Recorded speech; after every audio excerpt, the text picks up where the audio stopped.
What is up, everybody? Welcome back to the channel. My name is Dan, and in this video we are talking about backpacking gear I wish I would have bought sooner, the 2022 edition. Okay, so first up on the list is a JETBOIL. I bought a JETBOIL this past year because I'm not really like a camp chef. Although I want to become a camp chef, I sort of. Anyway, it gives me the ability to cook meals when I'm just sort of kind of base camping and actually have more than just like the freeze-dried meal that I'm gonna boil water for. So if I'm just boiling water, I'm only gonna bring maybe a pocket rocket or some sort of a canister stove. But if I wanna do a little bit more cooking, I have really enjoyed the JETBOIL. It's actually been a game changer for me.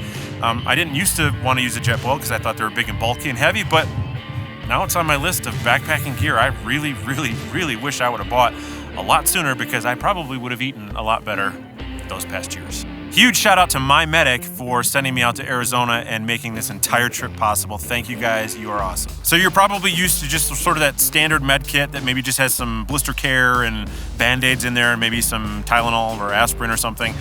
This is a lot more robust than that, and it still only weighs about 5 ounces all in. The company, My Medic, was established out of an unnecessary tragedy when a family member bled out in the front seat of his truck after an automobile accident. Their mission is now to prepare the everyday citizen for the unexpected emergency. The Hiker Med Kit was developed alongside avid hikers. It's packed with supplies for the most common hiking injuries based on injury statistics. Literally everything you need, nothing you don't. They have many more robust medical kits that include pretty much everything in the hiker kit, as well as a full trauma kit. This is obviously for the hiker that understands how to use this type of med kit in order to apply necessary first aid quickly.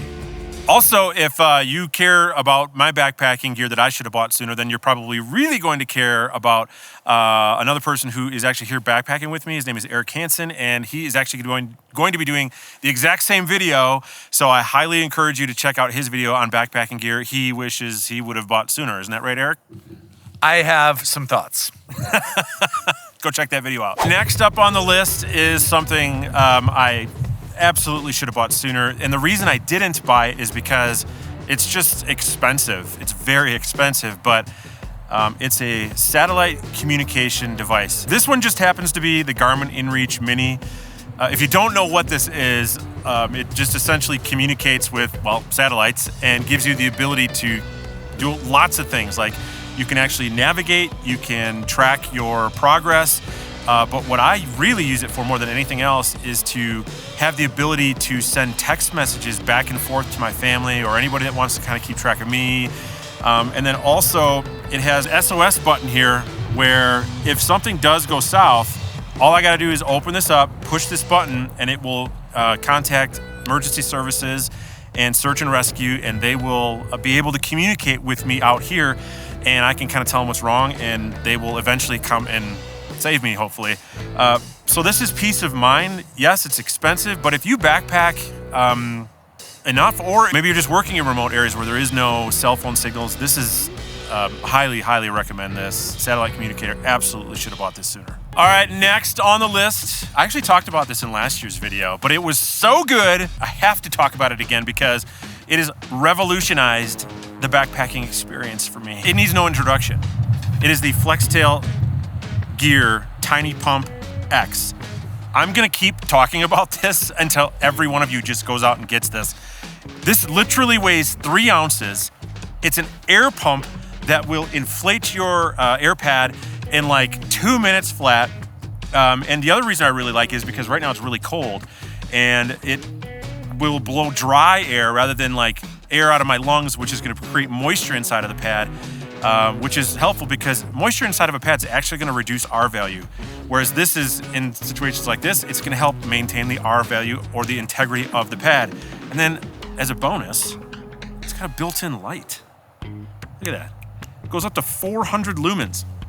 So I hang this in my tent at night, and this will easily last me an entire trip. Using it 4 nights at least, and I've even given it to other people to use to blow up their AirPads. Oh, and it's USB-C rechargeable. How about that?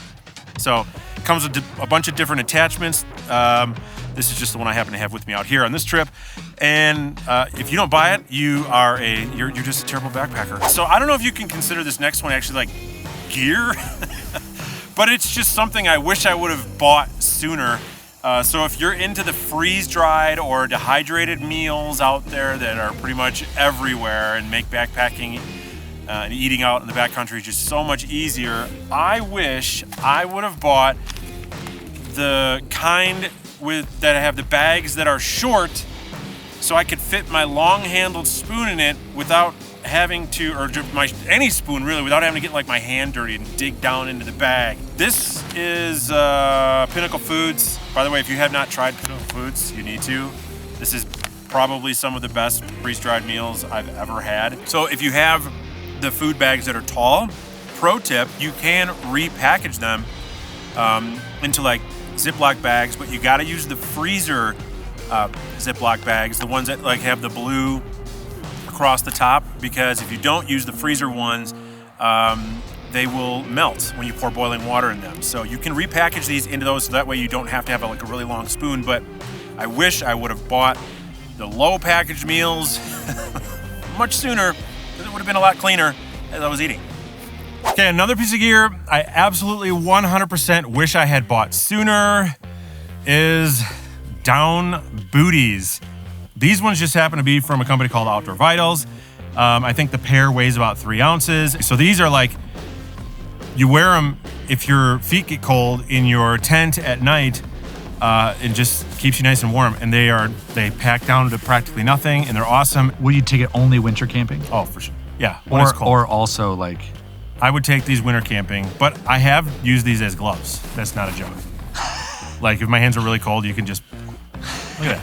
And then you can play sock puppets. And like a puppets for like kids, like a Baby Shark. You can definitely entertain me. Yeah, so now you're gonna have that. Look at it, it almost looks as if it's got the fin. Right there, so. That Baby Shark. So what are some of the things that you should have bought from your backpacking lists of things you should have bought? Put them down in the comments below. Also, thanks again to My Medic for sending me out here to Arizona. You guys are awesome, and we'll see you guys in the next one. Double uses. That's everything with backpacking. It's got to have a second use. Yeah, there you go. There you go. Sock puppets.